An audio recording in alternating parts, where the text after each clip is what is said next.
Hello. अस्सलाम वालेकुम। आज हम इंट्रोडक्शन टू एम्बेडेड सिस्टम्स को देखेंगे और देखेंगे कि क्या हमारे पास पर्टिकुलर प्लेटफॉर्म्स हैं other than the micro controllers जिनके ऊपर हम प्रोग्रामिंग कर सकते हैं, और एम्बेडेड सिस्टम्स जो हैं वो उनकी डोमेन्स कहाँ तक जा रही हैं, किन किन टाइप्स के एम्बेडेड सिस्टम्स हैं, इनके बारे में हम लाइट ओवरव्यू लेंगे और इनकी जो बेसिक एप्लीकेशंस हैं उनके हिसाब से इनको समझने की थोड़ी सी कोशिश करेंगे। So computing systems are everywhere. Most of us think that desktop computer is only the computer, but in fact this is only a subtype of computer. और इसकी परसेंटेज भी बहुत थोड़ी है, हार्डली 5 से 7% या इससे भी कम होंगे जो जनरल पर्पस पीसीज जो आपको नज़र आते हैं, जिनको आप कंप्यूटर्स कहते हैं, वो हैं। Otherwise majority of these things are basically specifically embedded computers. Embedded computer की आप एक डेफिनेशन ऐसे देख सकते हैं कि जहाँ पे आपको कंप्यूटिंग तो नज़र आ रही है लेकिन कंप्यूटर नहीं नज़र आ रहा। ठीक है। So whether it's a washing machine, it's a microwave oven, it's basically A refrigerator, smart refrigerator, आपका स्मार्ट फ़ैन है, आपका एसी है। ठीक है। इन सब के अंदर कंप्यूटर्स मौजूद है, but you are not able to see those computers और their computing, but you can feel the computing but you can not see the physical computers. इसी तरीके से हमारे सर्वर्स हैं, ये भी स्पेसिफिक टाइप के कंप्यूटर्स हैं, एम्बेड सिस्टम्स इनके अंदर लगे हुए हैं। ठीक है। तो ये एक ब्रॉडर डेफिनेशन हो सकती है कंप्यूटर की, रादर देन कि हम सिर्फ जो हमारे जनरल पर्पस पीसी है उसको हम इस कैटेगरी में समझें। We need to understand and open our broad our horizon. So embed systems overview. Embed computers, basically computer systems embedded within the electronic device. Hard to define. Nearly any computing system other than the desktop computer. Billions of units produced yearly versus million of desktop units. And perhaps 50 per household and per automobile. There are systems that are basically smart computers and they are embedded in the system. A short list of embedded systems that you can see: mobile phones, um, VCRs, cameras, washing machines, satellite receivers. तो काफ़ी हमारे पास, यानी it's hard to say anything that is intelligent enough without an embed system. इस तरह काफ़ी कम है, वरना हर डिवाइस के अंदर एक स्पेसिफिक चिप जो है वो लगी हुई है जो ये सारा काम करवा रही है। So basically, embedded systems is basically a combination of hardware and software which together form the component of a larger machine. An embedded system is designed to run on its own without human intervention and may be required to respond to events in real time. Embedded systems are used in industrial machine, automobiles, medical equipment, camera phones, smartphones, toys, and many categories are there that basically defines the applications of embedded systems. So, what is an embedded system?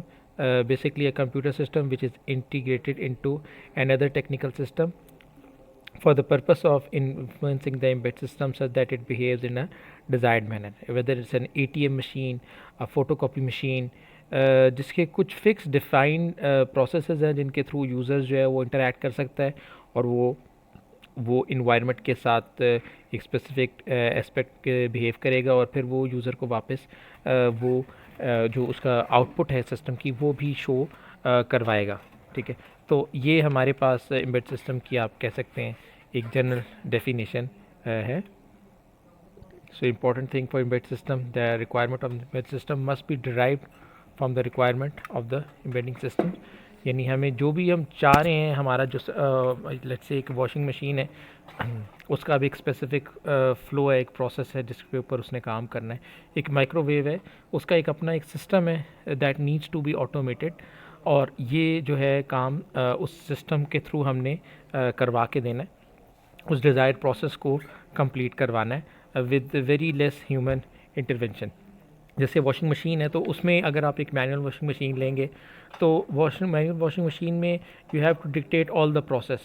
पहले आपने उसको Surf डालना है, आपने उसको पानी को एक स्पेसिफिक दर्जा हरारत के ऊपर इंश्योर करना है कि वो गर्म है, और फिर आपने एक स्पेसिफिक टाइम के लिए वॉशिंग करनी है, you need to turn off the timer, फिर आपने उसको सुखाने के लिए पहले पानी को ड्रेन करना है, और ये एक पूरा प्रोसेस है। और ये पूरा प्रोसेस जो है that needs to be basically done, and when we are basically automating this whole process will assure कि हमारा जो यूज़र इंटरवेंशन है वो कम से कम हो, और ये जो सारे प्रोसेसेस हैं ये इस सिस्टम के अंदर एम्बेडेड हो जाएं और ये अपने ऑटोमेटिक फ्लो के ऊपर चल सके। So embedded systems require external processes, and there will be sensors and actuators, and on the core there will be the embedded system, and there will be some human interface. तो ये सारा जो है ये सिनेरियो आपके साथ एक complete system जो है उसको गवर्न करवाएगा। So in terms of mechatronics, if we would want to define, so mechatronics is basically a synergetic combination of precision mechanical engineering, electronical control, and system engineering in design of a product and a process. So mechatronics is basically putting intelligence into physical systems, and embedded systems, sensor, actuator, processors are integral parts of mechatronic systems. So we have mechanics, electronics, softwares, sensors and control. So all this intelligence is basically put into the brain of the system, and this system is basically based on embedded systems. आप ये कह सकते हैं कि ये जो सारा control और ये सॉफ्टवेयर और सेंसर एक्चुएटर है जिस ब्रेन को रिपोर्ट कर रहे हैं उसको हम एम्बेडेड सिस्टम कह सकते हैं। एम्बेडेड सिस्टम के कुछ कैरेक्टरिस्टिक्स है, let's they are single function usually for simple system execute a single program repeatedly, and depend करता है कि हमारे पास जो है वो इनका बजट क्या है। They can be tightly constraint can be on cost, can be on power, can be on their size, and they are basically reactive and real time, continually react to changes in the system's environment, must compute certain results in a real time without delay. So matrix हैं कुछ, ज़रूरी नहीं कि इसको ही सारे embed systems follow कर रहे हो। पहले हमारे पास जो एम्बेड सिस्टम्स थे दे वर पर्टिकुलरली सिंगल फंक्शन, लेकिन अब आप जैसे जैसे कंप्यूटिंग हमारी बेहतर होती जा रही है, सस्ती होती जा रही है, रिलायबल होती जा रही है, ज़्यादा से ज़्यादा कॉम्प्लिकेटेड होती जा रही है, तो हमारे पास और भी टास्क जो है वो सिंगल फंक्शन के बजाय परफॉर्म ये कर सकते हैं। जो कंस्ट्रेंट्स हैं वो कॉस्ट के ऊपर हो सकते हैं, जिस तरह एक आपके पास स्पेस एक्स का रॉकेट है, ठीक है, that will definitely carry N embed system, it will have a multi processor multi dimensional embed system उसका होगा, ठीक है, और कॉस्ट के ऊपर हमारा वहाँ पे कॉम्प्रोमाइज़ नहीं होगा, लेकिन एफिशिएंसी और परफॉर्मेंस भी होंगे वो हमारे टाइट कंस्ट्रेंट्स होंगे। It has to be reactive and real time, it has to take the data from the positional sensor, the geo sensors, और फिर अपनी उसने अलाइनमेंट जो है उस हिसाब से करनी है कि टारगेट को वो मीट कर सकता हो।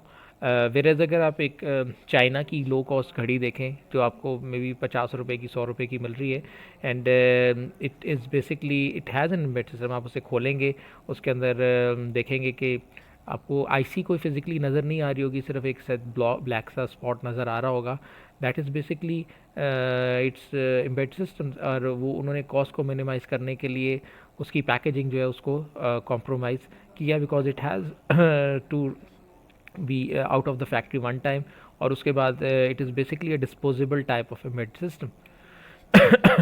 सो एम्बेडेड सिस्टम जो है उसकी एग्जांपल जो हैं वो बेशुमार है, लेकिन यहाँ पे हम एक कैमरा की देखते हैं जो स्पेसिफिक सिस्टम है, that is an embedded system. आपके पास एक लेंस लगा हुआ है, एक ऑप्टिकल बेस इंटरफेस है उसका, जिससे वो अपनी इंफॉर्मेशन ले रहा है, वो एनालॉग टू डिजिटल के थ्रू कन्वर्ट हो रही है, और फिर उसके अंदर स्पेसिफिक जो है वो हमारे एम्बेडेड सिस्टम्स लगे हुए हैं जो मुख्तलिफ़ तरह की करेक्शंस कर रहे हैं और इमेज को स्टेबलाइज़ कर रहे हैं, इमेज को कंप्रेस कर रहे हैं, इमेज को फास्ट तरीके से डीएमए के थ्रू, डायरेक्ट मेमोरी एक्सेस के थ्रू मेमोरी के अंदर स्टोर करवा रहे हैं, because image is coming at a high data rate. It is basically एक अगर मेगापिक्सल का भी कैमरा होगा तो वो आपने अगर उसकी वीडियो स्टोर करवानी है at a very fast rate, तो आपको अच्छा फास्ट मेमोरी कंट्रोलर चाहिए कि उस डाटा को सारे को स्टोर करवा रहा हो। इसके अंदर मुख्तलिफ बस इंटरफेसेस होंगे जो यूज़र को बता रहे हैं, या कम्युनिकेशन के लिए उसके अंदर इंटरफेसेस हैं, डिस्प्ले कंट्रोलर्स हैं। सो एक सिंगल फंक्शन चीज़ है, it's also always going to be a digital camera, और ये इसमें हमें सस्ता भी रखना है, इसको लो पावर भी रखना है ताकि बैटरी के ऊपर ज़्यादा देर चल सके, स्मॉल होना चाहिए, फास्ट होना चाहिए, एंड अगेन बहुत ज़्यादा लैग इसके अंदर नहीं होना चाहिए।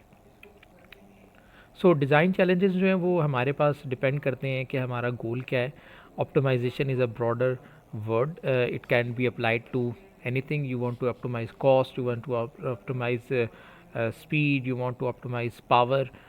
These are all design metrics that depend upon a particular application.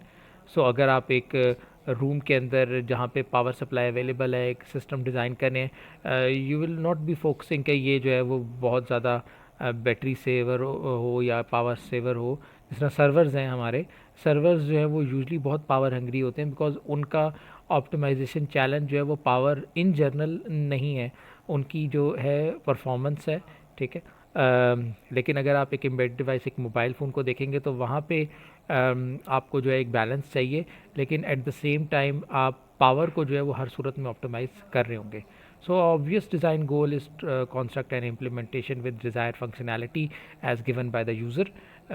जो भी आपका कस्टमर है वो आपको बताएगा कि ये मेरा ऑप्टिमाइजेशन का गोल है, and what are the key design challenges. We have to simultaneously optimize numerous design metrics which may include general cost of the system. It can include maybe power of the system. It can include size of the system. ठीक है, आप अगर एक mobile device के लिए कोई चीज़ बना रहे हैं तो उसको आपको उसका फॉर्म फैक्टर आपको उसको छोटा रखना पड़ेगा, लेकिन आप सर्वर्स के लिए बना रहे हैं कोई चीज़ तो ज़रूरी नहीं कि आप उसको साइज़ में छोटा रखें. You can make bigger things. So a measurable feature of a system implementation is optimized design metrics is basically a key challenge, and these challenges basically include unit cost, the momentary cost of manufacturing each copy of the system, excluding the NRE cost. यानी जब आपने एक system बना लिया है तो उसकी एक चीज़ की यूनिट कॉस्ट क्या आपकी पड़ रही है. आपने एक छोटी सी मे बी सिंपल सी एग्जांपल हम अगर लें तो आपने एक एलईडी लाइट बनानी है तो उसमें आपकी एलईडी लग रही है, ठीक है, एलईडी लग रही है आपके, उसमें प्लस बैटरी लग रही है, ठीक है, उसमें प्लस उसका जो है कुछ इलेक्ट्रॉनिक्स लग रही है जो चार्जिंग को देख रही है और उसकी इंडिकेशंस को देख रही है, प्लस उसके अंदर उसकी केसिंग्स लगनी है, ठीक है, उसका प्लस उसमें शीशा लगना है. तो इन सब की जो टोटल कॉस्ट होगी वो तो यूनिट कॉस्ट आ जाएगी. और इसमें हम एक इसमें फैक्टर होगा NRE cost, non recurrent engineering cost. This is the one time momentary cost of the designing of the system. जब ये सिस्टम बना था तो उस वक़्त हमने क्या किया था, हमने मुख्तलिफ इसमें तजुर्बे किए, हमने मुख्तलिफ टाइप की LEDs को ट्राई किया, मुख्तलिफ टाइप की बैटरीज़ को ट्राई किया, ठीक है, और इसमें फिर हमने इंजीनियर्स को भी रखा. फर्स्ट क्या 3 इंजीनियर्स की टीम थी और उन्होंने मिल के एक बनाया, और लेट से उन्होंने 2 महीने इस पूरे प्रोजेक्ट के ऊपर लगाए, और 2 महीने और 3 इंजीनियर्स थे और उनकी सैलरीज थी. तो ये जो है हमारे पास वहाँ पे बिजली का ख़र्चा, चाय पानी, सारा ख़र्चा, that is going to be the NRE cost. And जब हम ये 1000 या 10,000 बनाएंगे LEDs तो यूनिट कॉस्ट के अंदर हम उस वाली जो हमारी NRE कॉस्ट है उसको भी साथ रखेंगे और फिर हम उसकी फाइनल प्रोडक्ट कॉस्ट निकालेंगे. So size, the physical space required by the system, performance, the execution time or throughput of the system, power, the amount of power consumed by the system, and flexibility, the ability to change the functionality of the system without incurring heavy NRE cost. हम अगर उस battery का first क्या life span और तेज़ करना चाह रहे हैं, उसकी ब्राइटनेस बढ़ाना चाह रहे हैं, तो ये ना हो कि हमें बिल्कुल शुरू से जो है उसको डिज़ाइन करना पड़ जाए. So design challenges also required कि time to market, the time needed to build a working version of the system, time to market required to develop the system to the point that it can be released and sold to the customer. ये ना हो कि जब आप market के अंदर लेके जाएं तो उसका ट्रेंड ही ख़त्म हो गया हो या उसकी जो है वो उससे बेहतर चीज़ें मार्केट के अंदर आ गई हों. बिकॉज इस पूरे इकोसिस्टम को चलाने के लिए जिसमें आप कोई चीज़ डिज़ाइन करके प्रोडक्ट कर रहे हैं, you need to be competitive. अगर नहीं होंगे तो you can not survive in the market. Maintainability, the ability to modify the system after its initial release, and again correctness, safety and many more. अगर आपने let's say एक battery बनाई है, battery base LED बनाई है, ये ना हो कि ओवर चार्जिंग की वजह से उसकी बैटरी फट जाए, ठीक है, इट इज़ पॉसिबल. या आपका जो है वो कोई ऐसा और उसके साथ कंसर्न रिलेटेड है जो उस सिस्टम को ख़राब करा है। कई दफ़ा ये होता है आप लो कॉस्ट चार्जर्स लेके जाते हैं, जब आपने अपने मोबाइल के लिए चार्जर बाज़ार से ख़रीदा, सो वो चार्जर जो उसमें सेफ्टी प्रिकॉशन नहीं है, वो फट गया, मे बी उसने आपका मोबाइल भी उड़ा दिया, ठीक है। So these are there are specific standards that needs to be followed when designing these systems. So the performance design metrics is basically related to the thing that हमारे पास widely used measures of a system, widely abused clock frequency. Again, it's not a good measure of how good is your system. Digital camera example लेते हैं, user care about how fast it processes image, not the clock speed और the instruction पर second. यानी आपके laptop पे या आपके जो पीसी है उसके ऊपर तो इट इज़ अ कंसर्न कि आपका जो सिस्टम है वो कितना फास्ट है, और आप कहते हैं जी मैंने इसके ऊपर इतना प्रोसेसर लगाया हुआ है, लेकिन एक कैमरा जो है वो इस तरीके से गवर्न नहीं हो रहा, वो ऑप्टिमाइजेशन से गवर्न हो रहा है। मे बी एक आईफोन का या सैमसंग का कैमरा है या स्मार्टफोन है, that has a very good camera, and but when you compare it's clock frequency, तो एक हो सकता है एक मे बी एक अदर ब्रांड, लोकल ब्रांड जो है उसकी क्लॉक फ्रीक्वेंसी ज़्यादा है, लेकिन उसका जो रिजल्ट्स हैं वो उससे बेहतर नहीं है, ठीक है। तो दिस इज़ वन रीज़न कि आपके पास जो है ना clock frequency is not a good measure for saying कि ये मेरी परफॉर्मेंस भी बेहतर होगी इससे, ठीक है। So latency, response time, time between task starts and end, camera end B processes images in 0.25 second, this is the response time. Throughput tasks per second, सही है। सो टास्क पर सेकंड का मतलब है कितना काम जो है वो टास्क पर सेकंड कर रहा है। Camera A processes 4 images per second. Throughput can be more than the latency seems to apply due to concurrency. Camera may process 8 images per second by capturing a new image while previous image is being stored. So performance जो है वो B की बेहतर है। So these basically all technologies are on silicon substrate, और आपके पास जो फेड टेक्नोलॉजी है, फील्ड इफेक्ट ट्रांजिस्टर, उसके थ्रू जो है ये सब काम हमारा जो है वो पॉसिबल हो रहा है।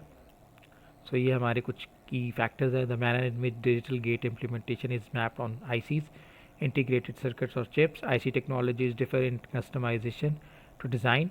IC consists of numerous layers, perhaps even more than 10 layers, and we have different type of IC technologies depending upon the particular application. इसके अंदर full custom ASICs है, VLSIs, semi custom ASICs हैं, gate arrays and stand cells, and then we have programmable logic device. This is the key category that we are going to explore in this second part of the course. So in a full custom VLSI, all layers are optimized for embedded system, particular digital implementation, placing of transistors, sizing of transistors, routing of wires, best performance, small size, low power, but their drawback is high NRE cost, long time to market. इसके लिए आप example ले सकते हैं कि आप एक AVR की अपनी चिप बनाना चाह रहे हैं, ठीक है। बिकॉज़ मैंने आपको बताया कि आपने जब अपनी चिप बनानी है या अपना फ़र्ज़ किया इसमें 32 बिट के रजिस्टर थे, R0 से R31 तक थे, एंड यू से नहीं यार मेरा जो रजिस्टर्स हैं वो मुझे जो है वो लेट्स 64 तक चाहिए, R0 से R64 तक, ठीक है। So you can not change your AVR328P कि आप उसमें 64 रजिस्टर्स कर दें, तो आप उसके लिए आपको अपनी जो है वो फ़र्ज़ किया है, आपने एक नई प्रोडक्ट बनाई है MAVR। सो ये अब आपके लिए कस्टम बन रही होगी, this is not present in the market. So ये आपको सब देखना पड़ेगा कि आप ट्रांजिस्टर की क्या टेक्नोलॉजी देख रहे हैं, पूरा आर्किटेक्चर किस तरह बनाएंगे, इसकी परफॉर्मेंस होगी, स्मॉल साइज़ होगा, लो पावर होगी, because this is the customly design by you. लेकिन इसका जो हमारे पास ड्रॉबैक्स हैं वो ये होगी कि हाई NRE कॉस्ट, हो सकता है आपको 2 साल लग जाए बनाने में, हो सकता है 10 साल लग जाए बनाने में, ठीक है। And it will take much of a budget and longer time to market. Intel की आप हिस्ट्री पढ़ सकते हैं, they are into this market and they basically are designing from these system, these technologies. Very intuitive videos, I will share those videos as well कि कैसे काम कर रहे हैं। So semi custom ASIC low layers are fully or partially built. Designers are built with routing of wires and maybe placing some blocks. Good benefits are good performance, good size, less NRE cost, and full custom implementations. So drawback still requires weeks and months to develop. इस technology के अंदर आपके पास कुछ ऐसी सैनरियोज होंगे जिसके अंदर आपको कुछ प्री बिल्ट मॉड्यूल मिले हुए हैं और आप उनको जोड़ सकते हैं to make your own particular system. इनकी प्राइस कुछ कम है as compare to full ASICs. There are custom IPs होती हैं आपकी, ठीक है, इंटेलेक्चुअल प्रॉपर्टीज़. कुछ सर्किट्स ऐसे हैं जो बने हुए हैं, they will give you and you can make your own specific thing by using those modules. Then we have programmable logic devices, PLDs. इस कैटेगरी के अंदर already layer exist. Designer can purchase an IC. आप अभी जाके IC ले सकते हैं. International stores, DG की, फार्नल, ये आपको जो है ये सर्किट्स प्रोवाइड करते हैं. And you can take those circuits and then program the circuits according to your application. Connections are built, but you can create or destroy connection in software, and these are basically one of these types are field programmable gate arrays, very popular and very widely used. Benefits are low energy cost and almost instant IC availability from international and maybe national stores, specific electronic stores. Low energy cost इस वजह से कि एक IC पहले से built हुई भी है and you are using it, you are not designing it from the scratch. Drawbacks are bigger, expensive, perhaps $30 per unit, power hungry, slower because they are not customly designed. But again, काम करने के लिए आपको काम का एक head start करने के लिए, कॉन्सेप्ट को वेरीफाई करने के लिए it's a great platform. And again Moore's law जो है दैट इज़ रिस्पॉन्सिबल कि हमारी जो आईसीज़ है वो हर 18 महीने बाद जो है वो उनमें ट्रांजिस्टर्स जो है वो डबल हो जाते हैं और जाहिर सी बात है फिर उनकी प्राइस भी जो है वो कम हो जाती है. And that's the reason why जब आप आपने कंप्यूटर्स देखना शुरू किए होंगे, they were very big, very large. कोई सोच भी नहीं सकता था कि ये जेब में आ जाएंगे, ठीक है, पॉकेट में आ जाएंगे. बट इनफैक्ट जो है ये तो तसव्वुर भी नहीं था कि इनकी कॉस्ट इतनी कम हो सकती है कि हर बंदे के पास कंप्यूटर जो है वो होगा. But it's happening all before our eyes and we can see now we can place the computers in our wallet as well. Yes, और वो कंप्यूटर उस पेंटियम 1, पेंटियम 2 या 486 से may be 1000 time more powerful होगा और उसके अंदर जो मेमोरीज है वो मे बी इससे भी ज़्यादा हो, ठीक है. So these are all happening in front of our eyes and this technology has scaled in this millennia very fastly. और इसकी कुछ लिमिटेशन जो हैं वो बहुत जल्दी हल हुई हैं. स्पेसिफिकली 1990s से 2020 तक ये लोगों ने काफ़ी आपस में मिलजुल के काम किया है और result is in front of our eyes. So transistors जो हैं वो हमारे पास स्केल अप होते, साइज़ छोटा होता जा रहा है जिसकी वजह से उसकी कॉम्प्लेक्सिटी जो है वो आप ज़्यादा जो कॉम्प्लेक्स चीज़ें हैं वो छोटे साइज़ के अंदर डालते जा रहे हैं. So the manner in which we convert our design, concept design, system functionality into implementation. We get the system functionality, system specification in a raw format, and then we convert it to its behavioral specification, and then its register transfer level specification, and then we go for the logic specification. यहाँ से अगर कोई मसला होगा तो आप वापस RT specification पे जाएंगे and once you have made, आपका जो है यहाँ पे फाइनल सर्किट जो है वो उसका डिज़ाइन बना हुआ होगा. So these are the process that we usually follow. So exponential increase over the past few decades. ये मार्केट एक emerging मार्केट है. अभी भी आप देख सकते हैं RISC-V एक टेक्नोलॉजी है जिसके ऊपर काफ़ी काम हो रहा है. यानी ये जो IC डिज़ाइन का काम है इसके अंदर इसकी मार्केट जो है वो काफ़ी बेहतर हुई है क्योंकि अब पूरी दुनिया जो है वो जो है वो उनके पास अब कंप्यूटर्स हैं. उन कंप्यूटर्स को और उनके अंदर रोज़ बरोज़ नए मॉडल आ रहे हैं. इन जनरल जो है हमारे पास आप कह सकते हैं हर 20वें दिन कोई ना कोई कंपनी जो है वो एक नया जो है वो आपके पास मोबाइल फ़ोन लॉन्च करती होगी, कोई गैजेट लॉन्च करती होगी, ठीक है. So there is a wide need of such professional जो इस काम को आगे लेके चल सके, ठीक है. So in the past hardware and software technologies were very different. Recent maturation of synthesize enable unified view of our hardware and software, and now we can basically design hardware in को design with the आपके पास with the software, यानी ऐसे भी हमारे systems हमारे F के अंदर हम बनाएंगे जिसमें हमारा हार्डवेयर भी चल रहा होगा, एफ भी चल रहे होंगे, और इसके साथ हमारे पास हमारे जो जो वॉन न्यूमन कंप्यूटिंग है वो भी हमारे पास हो रही होगी, हमारे माइक्रो कंट्रोलर्स भी यहाँ पे लगे हुए होंगे। सो सीक्वेंशियल और पैरेलल डिज़ाइन जो है वो आपके पास दोनों साथ साथ चल रहे होंगे, ठीक है। So choice of hardware software for a particular function is simply a trade-off among various design metrics like performance, power, size, energy cost, and especially flexibility. There is no fundamental difference between what hardware or software can implement. So independent processors and IC technologies, general versus custom. So यहाँ पे हमारे पास जो चीज़ आ रही है with respect to technology, IC technology, two technologies are independent. अगर हम single purpose processor की तरफ जा रहे हैं तो पावर है, एफिशिएंसी है, परफॉर्मेंस है, साइज़ है, कॉस्ट है, हाई वॉल्यूम। और अगर हम जा रहे हैं दूसरी तरफ तो हमारे पास फ्लेक्सिबिलिटी है, मेंटेनेबिलिटी है, एनआरई कॉस्ट है, time to market, time to prototype, cost, volume. So ये हमारे पास एस्पेक्ट चल रहे हैं अगर हम अपना सिस्टम जो है वो डिज़ाइन करना चाह रहे हैं। So example of embedded systems, transport, aviation, power plant, processing plants, आपके पास आपके smartphones, automations, home, everywhere you see example of embedded system.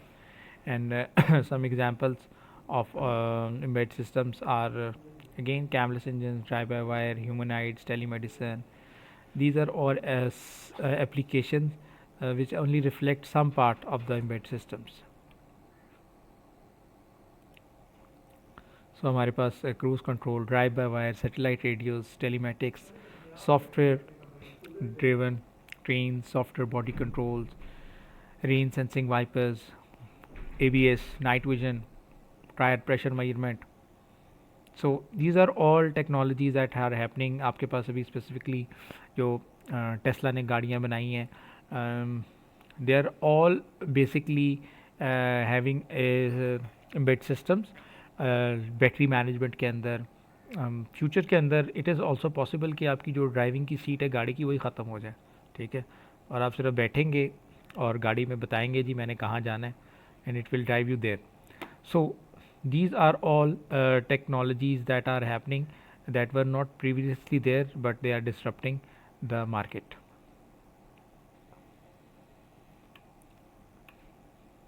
So drive-by-wire replaces mechanical connection, push rods, rack and pinion, steering columns, overhead cams, cables by mechatronic connections, sensor and actuators, and embedded microcontroller and microprocessor systems. So पहले आपके पास अच्छा भला जो जगह थी वो engine ले रहा होता था और मैकेनिकल चीज़ें ले रही होती थी. नाउ दे जो आप टेस्ला के साइबर ट्रक देख सकते हैं या जो टेस्ला के जो दूसरे मॉडल है उनको देखेंगे तो वहाँ पे उसमें गाड़ियों में इंजन एग्जिस्ट ही नहीं कर रहा होगा. बैटरी मैनेजमेंट सिस्टम होगा, बैटरीज होंगी, कंट्रोल्स होंगे, उसके जो इलेक्ट्रॉनिक सारी उसकी नेविगेशन है वो चल रही होगी, ठीक है, और सारे का सारा काम आपका जो है वो बेसिकली मैकेट्रॉनिक्स की डोमेन में ही जो है ऑटोमेशन हो रही होगी, उसके अंदर आपको नज़र आ रही होगी. So cam replace by actuators and embedded system. Robotic, हर जगह पे आपको जो है वो रोबोटिक्स जो है वो नज़र आ रही है इंडस्ट्री के अंदर. वेल्डिंग रोबोट्स हैं आपके पास पिक एंड प्लेस रोबोट्स हैं, आपके पास कोई भी ऐसा कॉम्प्लिकेटेड प्रोसेस जो है जिसके अंदर बहुत ज़्यादा ह्यूमन एफर्ट रिक्वायर्ड है, उसको करने के लिए आप रोबोट्स को और ऑटोमेशन को यूज़ कर रहे हैं. One example is the warehouse of again Alibaba. आप उसको देख सकते हैं कैसे वो मिलियंस ऑफ पैकेजेस को जो है वो प्लेस कर रहे हैं accordingly.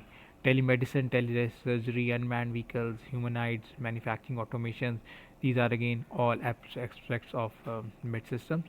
And what are embedded systems doing? Measuring physical variables, sensing, storing data, processing sensor signals and data, influencing physical variables, actuating, monitoring, supervisions, enable manual and automatic operations. And important disciplines are control engineering, measurement, sensor technology, signal processing. So these are all in the domain of these embedded systems. And during your professional career you will heard different names of things which are related to embedded systems, इसके अंदर आप PLCs का नाम सुनेंगे, DSPs का नाम सुनेंगे, FPGAs का नाम सुनेंगे, माइक्रो कंट्रोलर्स का नाम सुनेंगे। सो यू शुड नो कि इनमें डिफरेंस क्या है, कौन सी टेक्नोलॉजी किस जगह के लिए बनी हुई है और उसका वहाँ पे प्रिंसिपल एडवांटेज क्या है, प्राइस का, परफॉर्मेंस का, उसकी यूज़बिलिटी का, रीयूज़बिलिटी का। ठीक है। सो इन जनरल जो प्रोग्रामेबल लॉजिकल कंट्रोलर्स हैं, PLCs, that are more related to product automation.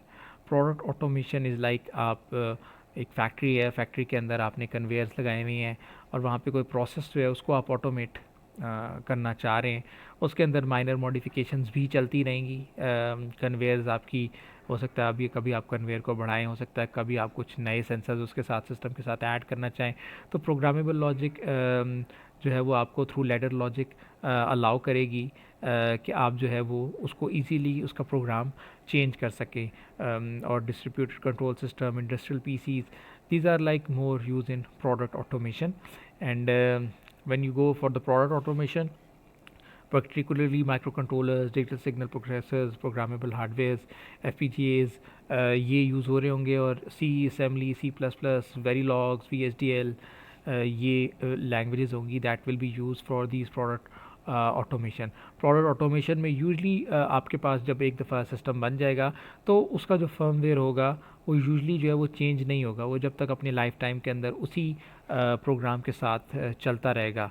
अब mobile devices are a special case which are basically connected devices, और वो अपना फर्मवेयर अपडेट भी कर देती हैं over the air. But in general जो हमारे पास अभी तक के जो जनरेशन के हैं सिस्टम्स, उनके अंदर जब एक दफ़ा आप फर्मवेयर डाल देते हैं तो 90% चांस यही होता है कि it is there forever. और जब तक उसकी लाइफ स्पैन है 5 साल, 7 साल, 10 साल, वो उसके अंदर काम करता रहेगा। सो प्रोडक्ट ऑटोमेशन के लिए you focus on these part of the technology things. And if you want to go product automation, factories, processing plants, तो फिर हम जो है वो प्रोग्रामेबल लॉजिकल कंट्रोलर और इस तरह की जो इंडस्ट्रियल PCs हैं, डिस्ट्रीब्यूटेड कंट्रोल सिस्टम्स हैं, इनको हम फोकस कर रहे होंगे क्योंकि यहाँ पे क्वांटिटी कम है इनकी। ठीक है। लेकिन इनमें चेंज जो है वो रैंडमली और ऑफनली रिक्वायर्ड होगा। ठीक है। यहाँ पे हमारे पास क्वांटिटी ज़्यादा है लेकिन चेंज जो है वो एक दफ़ा आपने भेज दी चीज़ तो होपफुली वो चेंज आप उसमें फिर नहीं करेंगे।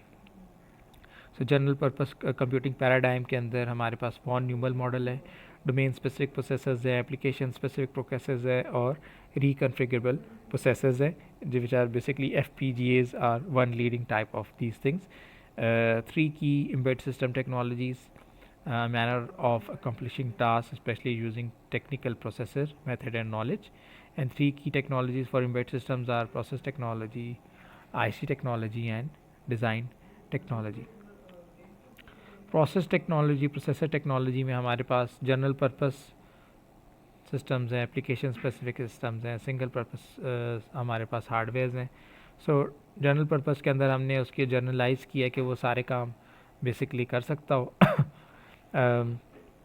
अगर हम यही आते हैं एप्लीकेशन स्पेसिफिक में, लेट से जनरल पर्पस तो हमने लेट से कह दिया कि लेट से हमारा एक जो नॉर्मल सिस्टम है, कंप्यूटर सिस्टम है, that is a general purpose system. उसने उसी तरीके से डाटा लोड करना है, उसको उठाना है, उसको प्रोसेसर में लेके जाना है और उसने अपना कोई स्पेसिफिक टास्क उससे परफॉर्म करवाना है। लेकिन अगर हम एप्लीकेशन स्पेसिफिक की तरफ जाते हैं, फर्स्ट कि हम एक कैमरा बेस्ड सिस्टम की तरफ जा रहे हैं, हम एक DSLR की तरफ जा रहे हैं। ठीक है। तो वहाँ पे हमारा जो है वो पाथ चेंज हो जाएगा, हमारी कंप्यूटेशन स्पेसिफिक हो जाएंगी। वो लगे अगर कैमरा लगा हुआ है और हम उसमें कोई ऑगमेंटेड रियलिटी करना चाह रहे हैं तो हो सकता है हमारा यहाँ पे प्रोसेसर भी चेंज हो जाए, जिसको फिर जो है एक डिफरेंट टाइप की जो पैरेलल कंप्यूटेशन है वो करना पड़े टू गिव फास्ट रिजल्ट्स। ठीक है।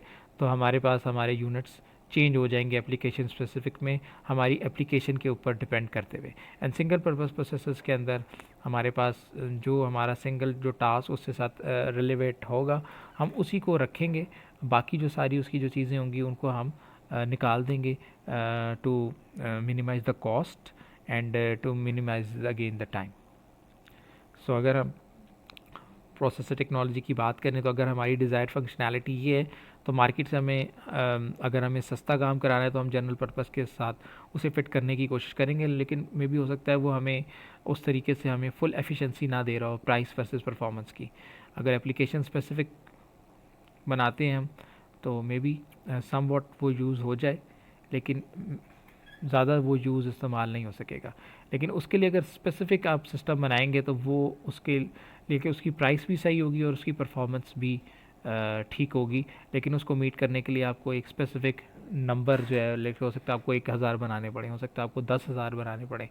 अगर आप सिंगल पर्पस और आपने क्वांटिटी भी एक ही रखनी थी और उसके लिए आपने पूरा जद्दोजहद की, तो it will not be worth it. So programmable devices used in variety of applications, also known as microprocessors. ठीक है, features program memory, general data path with large register files, generally user benefits, lower time to market and NRE cost, high flexibility. Pentium the best most well known, but there are hundreds of other AMD है हमारे पास. So this is an example of a general purpose processor. Single purpose processor, digital circuit designed to execute exactly one program. They can be coprocessors, accelerators, peripherals. Contains only components needed to execute a single program. May not have a program memory. They are fast, low power, small size, and they are dedicated to a single purpose task. Application specific processors, programmable processors optimized for a particular class of applications having common characteristics. Compromise between general processor and single purpose processor, and features are program memory, optimized data path, special functional units, and their benefits are special some flexibility, good performance, size, and power. So von Neumann, a mathematician, basically invented a computer in 1945, and this was basically a theoretical computer जो हमें बता रहा था कि simple structure होगा, capable of executing any kind of program given a properly programmed control unit without the need of hardware modification. So the problem was this कि हमने एक कोई काम करवाना है और उसके लिए हम हार्डवेयर को बार बार चेंज नहीं करना चाहते। जिस तरह आपने जब DLD के अंदर कोई सर्किट बनाया तो हर DLD का सर्किट जो है वो एक यूनिक कॉन्फ़िगरेशन को कैरी करता था, and you need to implement that particular unique configuration in that manner. क्या इस तार को इधर लगाना है, ठीक है, AIC की 8 पिन को VIC की 6 पिन के साथ अटैच करना है सी। तो द प्रॉब्लम वॉज दिस के कोई ऐसा काम हम ऐसा कर सकें कि हमारा जो स्ट्रक्चर हो वो सिंपल हो और capable of executing any kind of program given a properly programmed unit without the need of hardware modification. This is the important word कि आप जब चेंज करना चाह रहे हो तो आपको उसका हार्डवेयर जो है वो चेंज ना करना पड़े, ठीक है। सो इसके लिए ये वॉन न्यूमन आर्किटेक्चर या हार्वर्ड आर्किटेक्चर हमने अपने उसके अंदर भी पढ़ा था। सो हमारे पास एक डाटा पाथ है, कंट्रोल पाथ है, ठीक है, and we have data instructions, ठीक है, और ये पूरा प्रोसेस बना के हमारे पास जो हमारा प्रोग्राम है वो हमारा एग्जीक्यूट होगा, वो मेमोरी में पड़ा हुआ होगा, वो मेमोरी से आएगा, वो एग्जीक्यूट होगा, एग्जीक्यूट होने के बाद उसमें जो भी पर्टिकुलर उसका ऑपरेशन है वो परफॉर्म होगा और वो फिर वापस जाके डाटा में स्टोर हो जाएगा, ठीक है। So for proper coding, we need to have a proper instruction set, and a program is coded as set of instruction to be sequentially executed. So program execution में instruction fetch होगी, the instruction is executed is fetched from the memory, instruction is decoded to determine the operation, the operands are read from the memory, the required operation is executed on the ALU, the results of the program is written back to the memory. ये सारे steps हैं कि हमने जब एक programme को चलाना है तो हमें क्या करना पड़ेगा, डाटा उठाना पड़ेगा मेमोरी से, जो भी आपने प्रोग्राम लिखा हुआ है वो डिकोड होगा, डिकोड होने के बाद अगर वो लेट्स से A+B है तो फिर A और B के जो ऑपरेंड्स हैं वो जाके रीड होंगे कि वो क्या है, उनकी एग्जीक्यूशन होगी और फिर आप उसको मेमोरी में जाके जो रिजल्ट्स हैं उनको वापस भी लिखेंगे। These are the things that computer is doing. Advantage flexibility, any well coded program can be executed, and drawback speed और efficiency, not efficient due to sequential programs are execution, यानी एक एक आपकी लाइन बाय लाइन आपकी program जो है वो execute हो रहे हैं। And drawbacks are compensating using high clock speed, pipelining, caches, instruction prefetching, ये सारे आपको काम जो है वो करने पड़ेंगे क्योंकि आपने अगर लेट से 1 2 3 4 5 लाइनों का प्रोग्राम लिखा तो एक वक्त में एक लाइन इसमें एग्जीक्यूट हो रही होगी, तो आपको इनको ऑप्टिमाइज़ करना पड़ेगा या आप क्लॉक स्पीड को बहुत फास्ट करेंगे ताकि तेज़ी से ये काम हो जाए, आपको जो है उसमें इतना ज़्यादा टाइम ना लगे, या इसके अंदर जो एडवांस आपको टेक्निक्स हैं वो लगानी पड़ेंगी जिसमें पाइपलाइनिंग्स हैं, कैशेज़ हैं, कि आप जो है अपना काम को फास्ट तरीके से कर सकें। सो वॉन न्यूमन आर्किटेक्चर के अंदर सिक्वेंशियल एग्जीक्यूशन विदाउट पाइपलाइनिंग में हमारे पास ये देखें एक एक इसका जो है वो चलता था। ये हमने अपने AVR माइक्रो कंट्रोलर के अंदर भी चीज़ देखी थी, ठीक है। And then we basically increase this process कि हमने इसको पाइपलाइनिंग इसके अंदर की कि एक अगर इंस्ट्रक्शन फैच चल रही है तो लेट्स से पहली दफ़ा तो ये सारी खाली चलेंगी, दूसरी दफ़ा अगर इंस्ट्रक्शन फैच आई है तो यहाँ पे हमारे पास जो है ये वाला यूनिट जो है वो इसका खाली चल रहा होगा, ठीक है।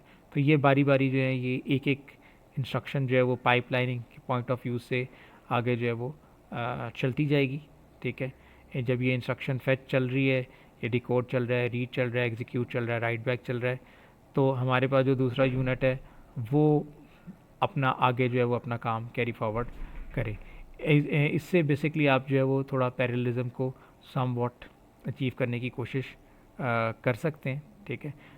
इसमें कुछ मसले हैं जिनको हम डील करने के लिए हार्डवेयर के अंदर कुछ चेंजेस पर्टिकुलरली जो है वो कर लेते हैं, और हमें इसमें फिर देखना पड़ता है कि अगर एक रिज़ल्ट जो है वो अभी कंप्यूट नहीं हुआ, ठीक है, तो हम उस रिज़ल्ट के लिए फिर क्या करेंगे, वेट करेंगे, NOP कर लेंगे, नो ऑप, ठीक है। फ़र्ज़ क्या है, इसका रिज़ल्ट यहाँ यूज़ होना है, इसका रिज़ल्ट यहाँ यूज़ होना है। अगर इसका रिज़ल्ट अभी कंप्यूट ही नहीं हुआ, ठीक है, तो फिर आपको इसके रिज़ल्ट के लिए थोड़ा सा वेट करना पड़ेगा। So domain specific overcome the drawback of the von Neumann computer, optimize data path for a given class of applications, and examples of these are digital signal processors.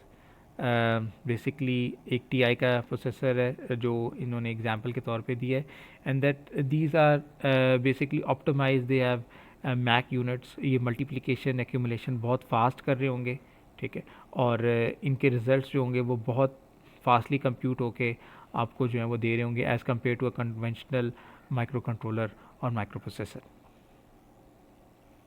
सो यहाँ पे हमारे पास जो सिस्टम्स होंगे उनके अंदर हम अपनी पर्टिकुलरली जो भी हमारी इनपुट आ रही है उसके हिसाब से हमारी जो है वो डाटा बसेस होंगी, और वो बहुत ही फास्ट मल्टीप्लिकेशन करके, हो सकता है 1 मशीन साइकिल के अंदर वो आपको ये मल्टीप्लिकेशन पूरी करके आपको रिजल्ट्स इसके दे दें, ठीक है।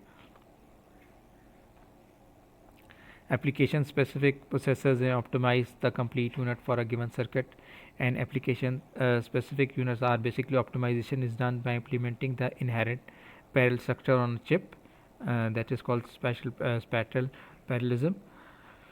The data path is optimized for only one application. Instruction fetching and decoding overhead is removed. Memory access is limited by directly processing the input data flow. This is one example of this application specific implementation. So again this example is one aspect जिसमें आपको idea होगा कि हमारा जो conventional computer है वो किस तरीके से काम कर रहा है, और अगर हम इसी काम को मैनुअली करवाना हम किसी स्पेसिफिक FPGA के थ्रू करवाना चाहें तो उससे हमें क्या फ़ायदा होगा, या कस्टम हार्डवेयर से हमें क्या फ़ायदा हो रहा होगा। सो नॉर्मली ये इस आपका जो सिनेरियो चल रहा होगा, ये आपकी पहले ये लाइन जो है वो चलेगी, एंड देन इस लाइन के ऊपर फिर आपके पास ये जो दोनों यूनिट्स हैं, if A is less than B तो ये काम कर रहे होंगे, एल्स आपके पास जो है वो ये यूनिट काम कर रहा होगा। तो ये अपनी जो इंस्ट्रक्शंस हैं उस हिसाब से ये सारी जो है वो अपना टाइम ले रही होगी। लेकिन अगर हम इसको एग्जीक्यूट करना चाहें एसिक में, अपना स्पेसिफिक यही टास्क हम करवाना चाहें, क्योंकि ये जो टास्क है ये हम जनरल पर्पस पे करवा रहे हैं, जनरल पर्पस एम्बेडेड सिस्टम पे करवा रहे हैं। ये टास्क अगर हम पर्टिकुलरली स्पीकिंग अपने FPGA बेस्ड सिस्टम पे करना चाहें तो आप देखेंगे कि आपने एक यूनिट बनाया है कंपेयर का, आपने A और B इनपुट्स के साथ दोनों दे दिए, ठीक है, और ये आपको डिसीजन देगा कि A is greater than B और A is less than B, और उस हिसाब से अगर लेट से हमारे पास A is less than B, ठीक है, तो हमारे पास जो हमारे यूनिट हैं मल्टीप्लिकेशन और एडिशन के, वो हमें रिज़ल्ट दे देंगे। फर्स्ट के यहाँ पे हमारे पास आ गया 1, तो ये रिज़ल्ट्स जो यहाँ पे आए हुए थे वो हमारे पास फ़ौरन इन सिनेरियोज़ के ऊपर यहाँ से मल्टीप्लिकेशन वाला जो यूनिट था उसने अपना काम दे दिया, और यहाँ से आपके पास जो आपके पास पर्टिकुलर एडिशन वाला यूनिट है उसने आपको आपका रिज़ल्ट दे दिया। ठीक है।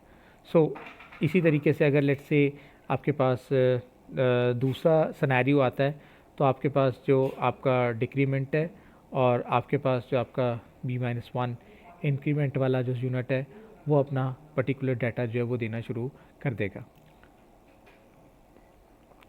इसमें चीज़ देखने वाली है कि ये आपने जो भी हार्डवेयर आर्किटेक्चर बनाया है इसमें ये सारे यूनिट अपना जो रिजल्ट्स है वो पैरेलल में कंप्यूट कर रहे हैं। यानी बिफोर दिस कंपैरिजन डिसीजन ए और बी की इनपुट यहाँ भी आ गई हुई है। ठीक है, यानी a multiply by B, a plus B, A आपके पास लेट्स से जो इसका डिक्रीमेंटल का जो रिज़ल्ट है या इंक्रीमेंटिंग का जो आपके पास रिज़ल्ट है, ये सारे आपके पास जो है ना +1 और -1 दोनों आपके पास यहाँ पे अवेलेबल हैं। तो जैसे ही आपके पास लेट्स से अगर यहाँ पे कंपैरिजन का result a greater than b फ़र्ज़ किया 1 आएगा, तो हमारे पास जो हमारे पर्टिकुलर एस्पेक्ट्स होंगे लेट्स से ये भी अपना डाटा दे देगा, और आपके पास जो एडिशन है ये भी अपना डाटा दे देगी। ठीक है, इसी तरीके से अगर आपका 0 आता है तो फिर ये वाला डाटा नहीं जाएगा आगे से। ठीक है, फिर आपके पास जो है जो दूसरा ऑल्टरनेटिव मॉड्यूल है डिक्रीमेंट का रिज़ल्ट और इधर से इंक्रीमेंट का रिज़ल्ट ये आउट हो जाएगा। ठीक है, जो काम आपका यहाँ पे लेट्स से 15 टी साइकिल्स में हो रहा था वो यहाँ पे आपका 1 क्लॉक साइकिल के अंदर हो जाएगा। ठीक है, तो ये एक बहुत इंपॉर्टेंट एग्जांपल है जिसमें आप बेसिक डिफरेंस जो समझ सकते हैं कि जब हम किसी सिस्टम को पैरेलाइज कर रहे हैं तो हम उसका स्पेसिफिक जो है वो एक डाटा पाथ और कंट्रोल पाथ बना के उस काम को बहुत फास्ट कर रहे हैं। वेरेज़ अगर हम इसी काम को कंप्यूटर के ऊपर या किसी जनरल पर्पस सिस्टम के ऊपर करें तो वो हमारे पास जो है वो काफ़ी जो है वो स्लो होगा as compare to a parallel path जो इस सिस्टम के लिए डिज़ाइन हुआ हुआ है। ठीक है, इस बात को समझने ये आप तो आपको जो डिफरेंस है माइक्रो कंट्रोलर्स में और FPGAs के अंदर या वेरीलॉग पैरेलल प्रोग्रामिंग में और सीक्वेंशियल प्रोग्रामिंग में वो बहुत ही अच्छा जो है वो समझ आ जाएगा। So conclusion is general purpose used for any kind of function. However, high restriction on the program coding and execution scheme. The program have to adapt to the machine, and DSPs are adapted for a class of application flexibility and efficiency only for given class of application. And ASICs are tailored for one application, very efficient in speed and resources, but cannot readapt for a new application, not flexible. So these basically conclusions bring us to the reconfigurable computing, the FPGAs, where we have the flexibility of a von Neumann computer and the efficiency of a ASIC hardware implemented, and the ideal device should be able to optimally implement an application in hardware, readapt the hardware to allow the optimal implementation of a new application. We call such a device as a reconfigurable device. इस device को हम जो है वो इस course के अंदर देखेंगे, reconfigurable device an FPGA from Altera corporation owned by Intel, and इसका जो पर्टिकुलर आपके पास जो लैंग्वेज हम हार्डवेयर डिस्क्रिप्टिव लैंग्वेज यूज़ करेंगे that will be Verilog, and will try to execute these systems and see what are their advantages and what are their disadvantages, and इस point के अंदर आपको ये डिसीजन भी लेना है कि जब आप एक पर्टिकुलर प्रॉब्लम को सॉल्व करना चाह रहे हैं थ्रू एम्बेडेड सिस्टम, तो आप कौन सी टेक्नोलॉजी जो है वो उसको इस्तेमाल करना चाह रहे हैं और क्यों इस्तेमाल करना चाह रहे हैं। प्राइस और परफॉर्मेंस की जो आपके पास एक क्यूरी है उसका आपके पास एक क्लियर आंसर होना चाहिए before going to any particular application. These are the, अगर हम फ्लेक्सिबिलिटी और परफॉर्मेंस की बात करें तो here we lie, von Neumann में फ्लेक्सिबिलिटी है लेकिन उसमें परफॉर्मेंस नहीं है। इस तरह DSP इज़ बेटर, अगर हम एप्लीकेशन स्पेसिफिक कंप्यूटिंग में जाएँ तो इसमें परफॉर्मेंस है लेकिन you can not change.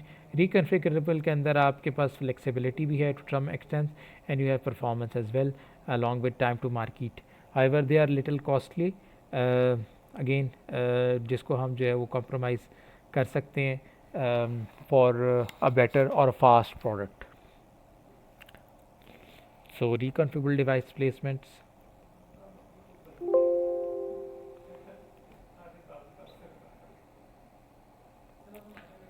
So some field and application of reconfigurable hardware devices are rapid prototyping, post-fabrication customization, multi-modal computing task, adaptive computing system, fault tolerant, high performance parallel computing. These are some fields and applications through which you can achieve कि आपने fast बनाना है system को या आप कुछ customization करना चाह रहे हैं बनाने के बाद भी सिस्टम के अंदर कोई आप कंप्यूटिंग टास्क स्पेसिफिक टाइप के परफॉर्म करना चाह रहे हैं आपका जो सिस्टम है वो उसको आप अडेप्टिव बनाना चाह रहे हैं कि वो ड्यूरिंग इट्स कॉन्फ़िगरेशन जो है वो डिसीजन ले सके कि उसने अगर उसे हार्डवेयर रिसोर्सेज ज़्यादा चाहिए तो वो ले ले अगर उसमें कोई मसला हो तो वो उसको आइडेंटिफाई कर सके और हार्डवेयर को कि हार्डवेयर के डिफरेंट सेक्शन को वो सेम काम के लिए इस्तेमाल कर सके ठीक है या आप हाई परफॉर्मेंस पैरेलल कंप्यूटिंग करना चाहते हैं तो इन सब कामों के लिए हमारे पास जो है वो FPGAs जो हैं वो काफ़ी बेहतर डिवाइसेस हैं and they are used in vast type of applications and their applications are from military to communication to satellite जो हाई एंड आपके पास एप्लीकेशंस हैं जो high bandwidth high data rate के लिए होती हैं वहाँ पे हमें ये काफ़ी हेल्प आउट करती हैं और इसकी एक एग्ज़ाम्पल जो मैंने आपको पिछले सेमेस्टर में भी दिखाई थी हमारे पास एक बोर्ड पड़ा हुआ था जो मोटोरोला कॉर्पोरेशन का बोर्ड था और ये वाईफाई के लिए यूज़ होता था 13 का और इसके अंदर जो प्रोसेसर FPGAs लगे हुए हैं दे आर स्पेसिफिकली टेलर्ड कि अगर लेट्स से कोई ऑप्टिमाइजेशन या कोई रिकॉन्फ़िगरेशन आपने करनी हो हार्डवेयर के अंदर तो it is possible to do that but these systems are very high cost systems and there may be costly enough कि आपके पास 10-10 लाख 20-20 लाख रुपए का एक जो है वो सिस्टम क्योंकि इसके ऊपर एक जो IC है वो भी 2-2 3-3 लाख रुपए की IC है बट नेवरदलेस जो आपके पास कम्युनिकेशन सिस्टम्स है वो रोज़ तो चेंज नहीं होते ठीक है लेकिन उनके अंदर कोई ऐसी चीज़ आ जाए तो आपको हार्डवेयर के अंदर रिकॉन्फ़िगरेबिलिटी जो है वो लाजमी चाहिए होती है ठीक है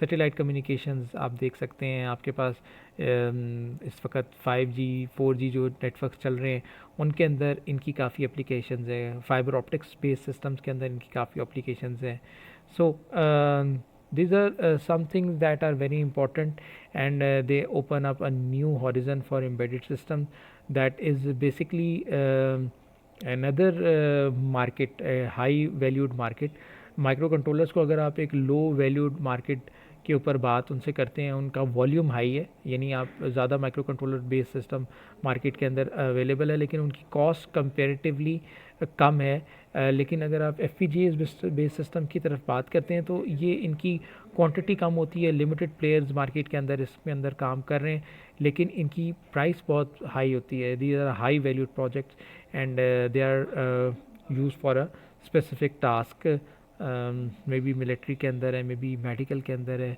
मे बी कम्युनिकेशन के अंदर है सो इस पॉइंट ऑफ व्यू से आप जो है वो इन सिस्टम्स को समझ सकते हैं और इन सिस्टम्स की बेसिस के लिए बहुत ज़रूरी है कि हम इन कॉन्सेप्ट्स को समझें इनकी ज़रूरत को समझें इनके डिफरेंस को समझें और फिर इसकी टेक्नोलॉजी को जो है वो समझें विल ट्राई आवर बेस्ट कि हम इस लिमिटेड टाइप के अंदर जितना इन चीज़ों को एक्सप्लोर कर सकें इनके डिफरेंसेस को एक्सप्लोर कर सकें वो हम इंशाल्लाह करेंगे इंशाल्लाह आप इन चीज़ों को स्लाइड को देख लीजिएगा फिर इसके रिलेवेंट जो भी क्यूरीज होंगी वो हम दूसरे सेशन में